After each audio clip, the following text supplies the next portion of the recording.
Sanibonani ingane zakwethu. Cha, nenhlonipho. Ngiyacela ukuthi thina njengamadoda nabantu abaye bahola inkonzo ebandleni lakithi lapho khona, uma kufika ekufundweni kwezifundo, sicela ukuthi ungasho into oyithandayo.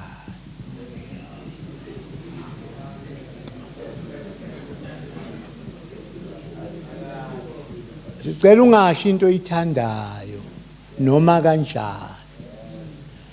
Kodwa uma ngabe kuukuthi niyalungiselela ukwenza inkonzo, kufanele inkonzo ihambe kahle, kungabikho kuzosihlekisa endleleni ngenxa yokuthi kukhomba ukuthi naloyo usho into ayithandayo bese sihleka. Ibandla lakithi elaseNgilandi, ngakho ke ischool fees lisibeke kahle ngoba lifuna izinto zihambe kahle. Uma uye encwadini enkonzweni yakusasa, hamba uyofunda ukuthi lamaganyana abhalwe ngakuncane athini uma sekufika naseyifundweni. Kodwa nje kuyo yonke inkonzo amagama amancane abalekile ngane zakwethu ukuthi siwafune. Ngakho usho ukuthi abantu asobezohola inkonzo uma bengazange balungise, bahlale phansi balungise, vele naloyo yosho into ayithandayo. Kodwa nxa inkonzo ilungiselele ukuthi wena uzofunda isifundo, wena uzohola inkonzo, wena uzokwenza ihubo, wena uzothatha amaculo, akekho oyosho into ayithandayo.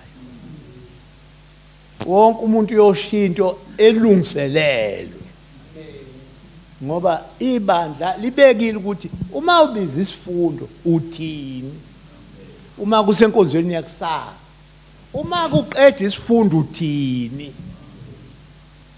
uma kusenkonzweni yesidlo, uma kuqeda isifundo uthini, uma uthini, awusho into oyithandayo. Okunye futhi mina ngiyacela ngane zakwethu njengamadoda, ngoba nabantu abahloniphekile,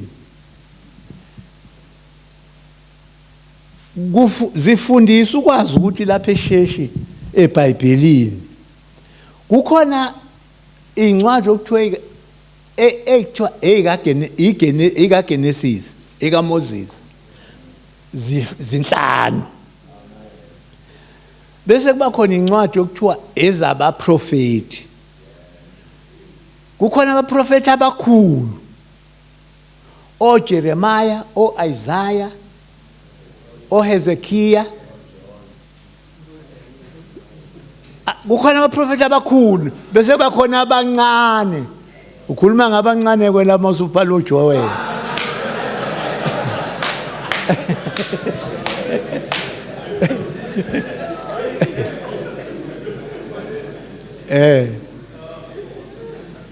Ngakho njengobaba nihola ibandla kufanele balibe neuniform ngoba nenkonzo esinayo iuniform. Akekho oshakuthandayo, nofunda akuthandayo, nofaka akuthandayo, iuniform. Ngakho ke ngiqonda ukuthi fanele bawazi ukuthi mawubiza incwadi uzofunda iGenesis, ekuthiwa iGenesis 2020 ke iGenesis incwadi kaMose, ngoba vele zinikezwe lelo ukuthi uMose. Awubani usho ukuthi incwadi kaMose, mawufunda u2020 iGenesis isahluko nalapho uqala khona uphinda kabili ukuze abantu abaphethe amabhayibheli nabo bavule bayibheke into oyifundayo ngoba thina siyezwa uma uzofunda into engekho siyabona ufunda into engekho lokho kusho yakukho ngakho siyacela siyakhuthaza ngihloniphe ukuthi asingenzi into esiyithandayo noma esiyithandayo. Uma ufika nabaprofethi noma abancane noma abakhulu kodwa uhlolo phela ukuthi sizofunda encwadini yomprofethi uIsaya. Isahluko yilapho kuqala uHezekiya umprofethi, uJeremiya umprofethi. Hayi musukuphinde sofunda kuJeremiya, uIsaya. Hawu bani simuphi Isaya lo usipho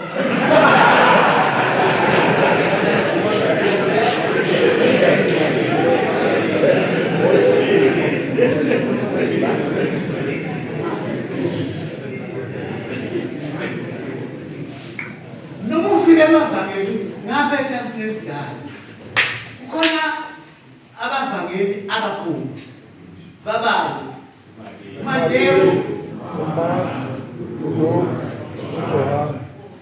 uma uzofunda awuzukusho zofunda encwadini kaJohane, muphi uJohane lo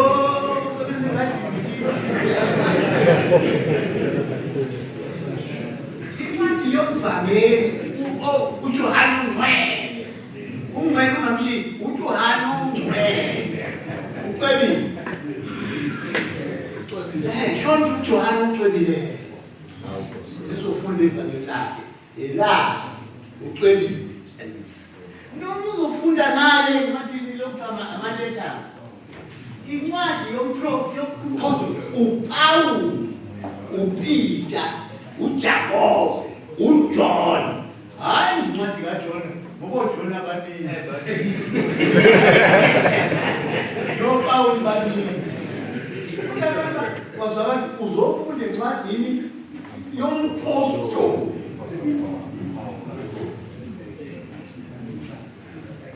ngoba leli bandla lihlakaniphile elasengilana lisifundisile ukuthi izinto sizisho zibe uniform. Ungathi uma ufika lapha ufika umuntu bazishola abadala, uma uya lapha bazishola abadala kanti yini niphethe yiphi nina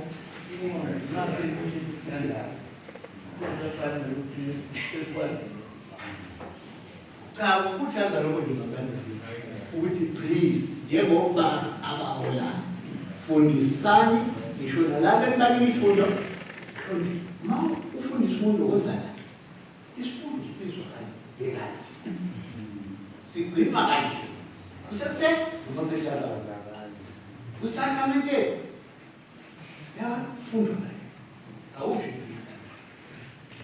nakulo singajabula ngabe ningafana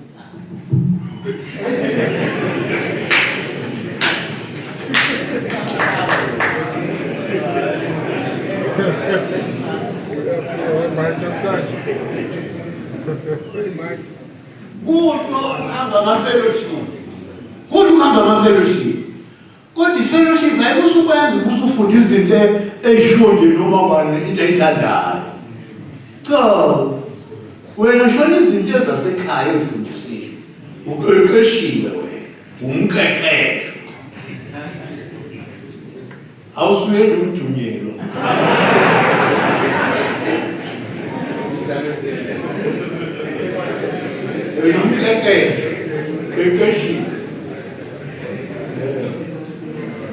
Please. Don't